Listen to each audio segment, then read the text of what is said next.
Another expat haven has bit the dust. Yes, it has bit the dust, and this video is about that, but it's not about gentrification. And the reason is that people, they zone out when you say gentrification, but they don't understand that gentrification, when it comes to moving abroad, actually means self-gentrification. And that's what happens in all these places, as we've talked about many times. And I've been seeing all these videos. I do watch videos. We make videos, watch videos, you know, because you can't help but seeing them. Oh, you know, my $200 apartment in Vietnam and stuff. And I've been seeing a lot of big city folks making videos about how cheap it is. Of course, I mean, you know, the doors just got shut on Vietnam for a lot of people. It just gradually, you know, the self-gentrification that we as a people, as a culture, when we watch all these videos and we buy into this idea that our life is going to be so much better, and in many ways it is, but of course we come back. So obviously, okay, you know, something else is going on here or there. But the gentrification part, and the part where another one has bit the dust, is that immigration, they just start putting up barriers, and it's just happening everywhere. This space is not what it used to be. When we went abroad 15 years ago, we stayed abroad 13 years. We are not those people. 75% go back home within the first couple of years. We were not those people. Okay, so we were not quitters. We're just not quitters. It's not part of our personality. We pushed it. We pushed the envelope. We looked for ways, for options to make it work. You know, these havens, they just slowly and gradually become harder and harder to live with. And one of them is Vietnam is falling. It is falling.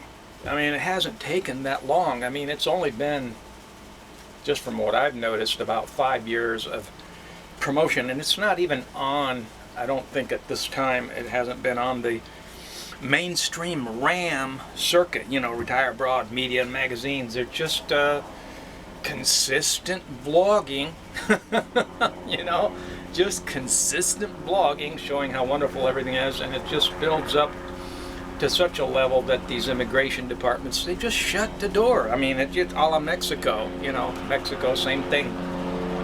And this idea of the self-gentrification where, you know, doors just very gradually start shutting on us, and that eventually drives us home, which is what we did. We came back here. It starts happening right away. I remember when we had moved to Cuenca, Ecuador, we found a house at the local level.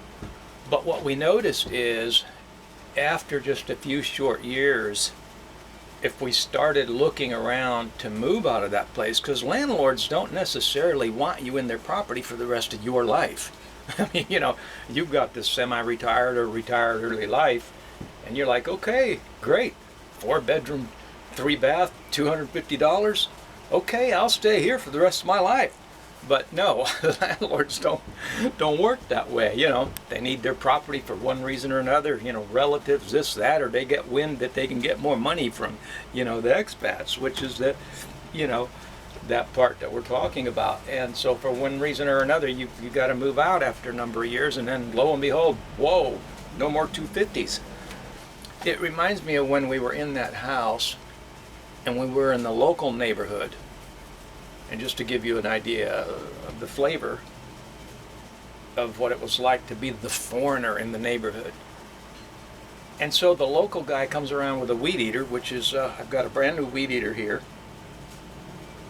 that I got on sale. I got this thing on sale. You won't believe what I paid for this thing. And that's the thing, there are options in America. Yes, it's expensive here. When you look at all those videos and everything sounds so cheap, and America's just, you know, the numbers don't work. But there are always options. I mean, this thing was on sale. It's a cheap weed eater. It's Black & Decker, everything made in China probably. But it was like 60 bucks on sale, down from 100. I mean, that's just to put things in perspective. When we were in Ecuador, guy comes over to the house. We're the foreigners in the neighborhood. And over there, they don't call them yards. You know, and the reason is we had this, the front yard was the size, I'm not kidding you, of a queen size mattress, okay? So they're called green space, you see?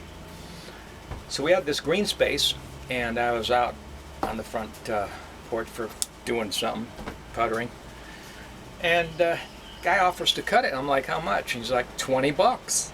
Okay, 20 bucks is not that much money to get grass cut, but when the space is the size of a queen size mattress, you can extrapolate what that cost really is. I mean, that's higher. I mean, to me, that's higher than U.S. prices.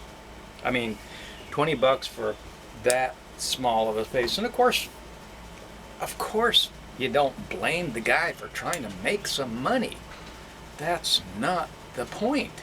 If I was in his shoes, I'd probably be doing the same thing.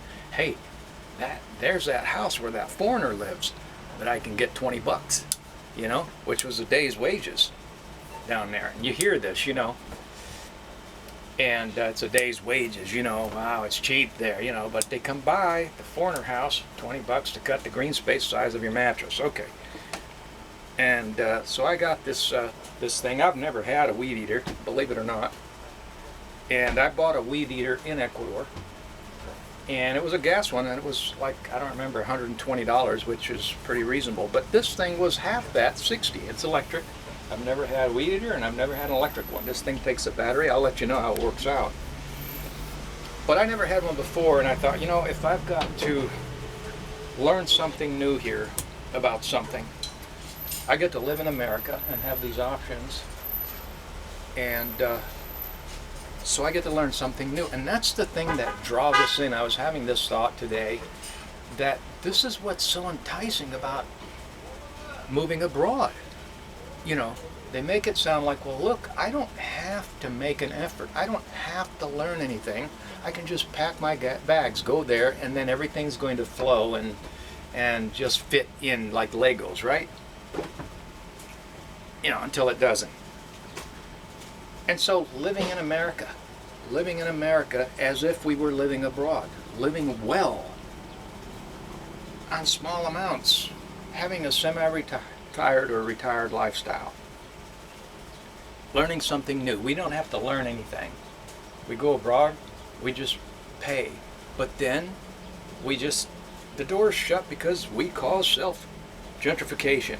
And this thing here, I'm thinking, if I ever have to replace this line on this spool, I won't know how to do it.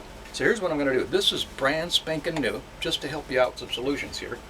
I'm going to take this apart and look at it just to see what a brand new one looks like. That's that, you know, that trying to figure stuff out and learning something, which is just the complete opposite of going abroad and not learning anything, except for that you end up learning that you have to come back. You like them apples? So I'm going to take this apart and look at it just so I can, when the spool runs out, actually know how to put it back together. And you got to go slow because sometimes things jump out and fall, and you're like, okay, where does that go? You sure? This looks like it goes like that. This doesn't seem right. I probably had it right. Oh, no, I messed up. Oh, brother. It wasn't like this. No, no.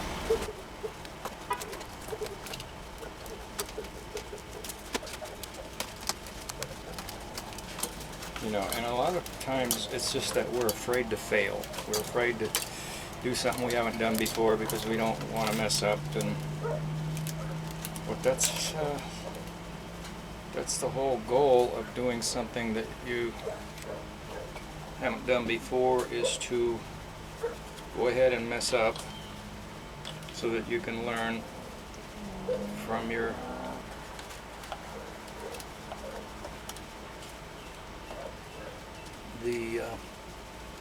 direction of the line was confusing me because I had the thing upside down.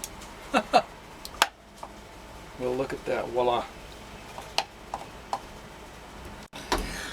Alright, so if life hands you lemons, make lemonade. Thanks for watching.